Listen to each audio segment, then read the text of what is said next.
Assalamualaikum warahmatullahi wabarakatuh.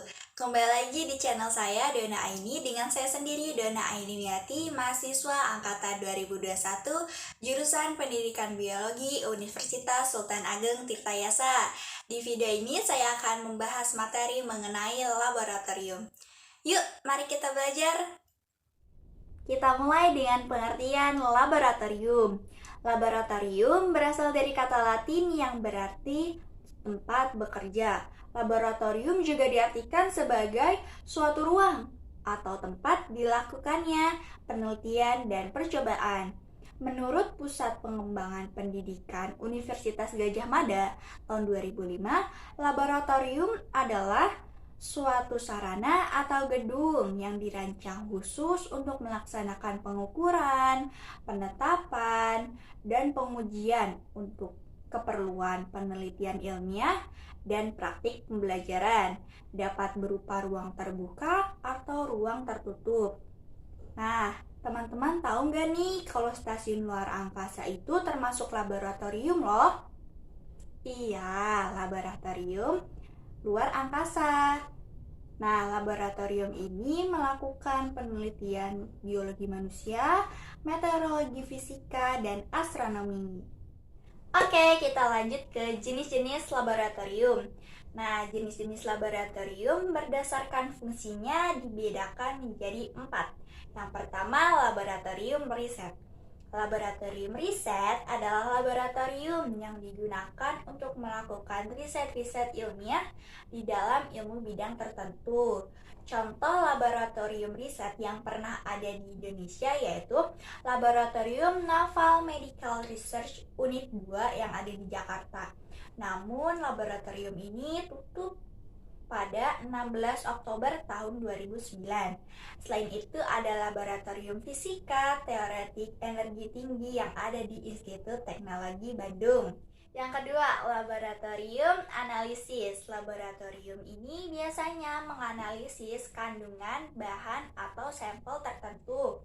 Laboratorium ini bergerak di bidang kesehatan dan lingkungan. Contohnya adalah Laboratorium Kesehatan Provinsi Jawa Barat. Nih gambarnya, kalian bisa lihat sendiri nih. Yang ketiga adalah laboratorium uji. Laboratorium ini biasanya menguji kualitas atau kekuatan produk atau barang tertentu. Contoh yang ada di Indonesia yaitu Laboratorium Aerodinamis, Laboratorium Uji Kopi milik Nestle, dan Laboratorium Beton pada beberapa fakultas teknik sipil di beberapa perguruan tinggi yang ada di Indonesia. Dan yang terakhir adalah laboratorium pembelajaran. Laboratorium pembelajaran adalah laboratorium tempat berlangsungnya pembelajaran secara praktek dalam ilmu bidang tertentu. Laboratorium ini biasanya ada di lembaga-lembaga pendidikan di Indonesia seperti SD, SMP, universitas, institut, politeknik, dan akademisi. Nah, contoh laboratorium pembelajaran yaitu laboratorium IPA yang ada di SD atau SMP, laboratorium fisika, kimia, biologi, komputer, bahasa yang ada di SMA, dan laboratorium zoologi, botani, genetika yang ada di universitas. Nah, selanjutnya kita ke fungsi dari laboratorium. Menurut Sukarso, secara garis besar, laboratorium memiliki fungsi. Yang pertama, sebagai tempat berlatih dalam mengembangkan keterampilan intelektual melalui kegiatan pengamatan, pencatatan, dan pengkaji gejala-gejala alam. Yang kedua, mengembangkan keterampilan motorik siswa. Dengan siswa menggunakan alat-alat laboratorium dapat meningkatkan motorik siswa tersebut. Selanjutnya yang ketiga, memberikan dan memupuk rasa percaya diri untuk mencari hakikat kebenaran ilmiah dari suatu objek dalam alam sekitar atau lingkungan sosial. Yang keempat, memberi rasa ingin tahu nih pada siswa sebagai modal sikap ilmiah seorang calon ilmuwan.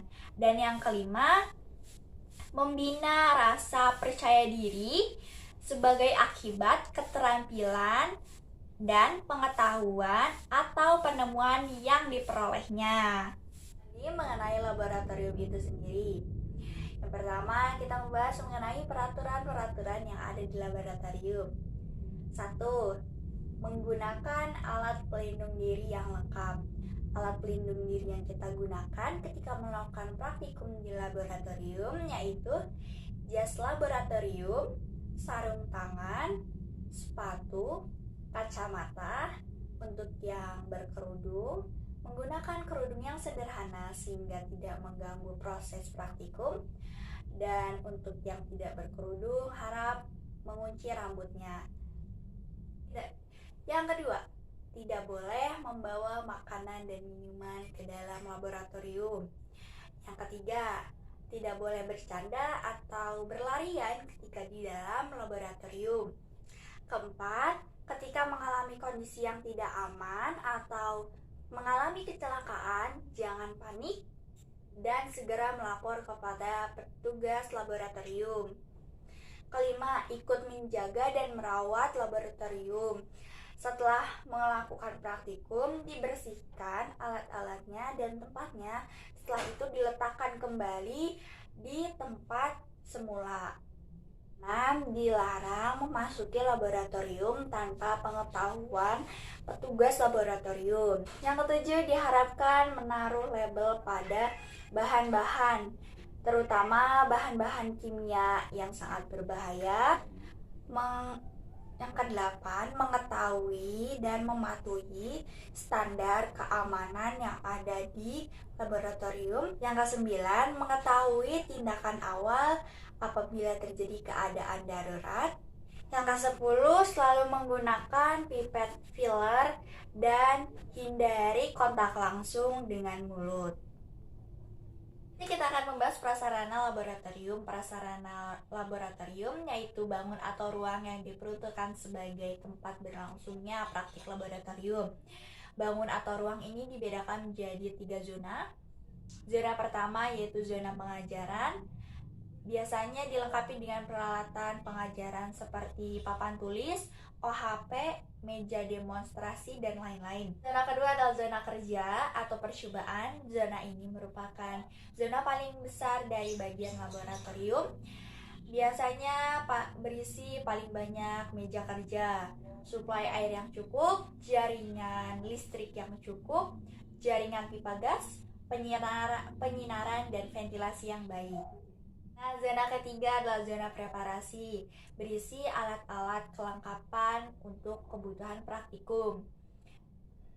Peralatan laboratorium yaitu peralatan gelas, peralatan optik, timbangan, peralatan instrumen, peralatan thermal, peralatan sampling, peralatan pemisah, peralatan bedah, dan peralatan peraga.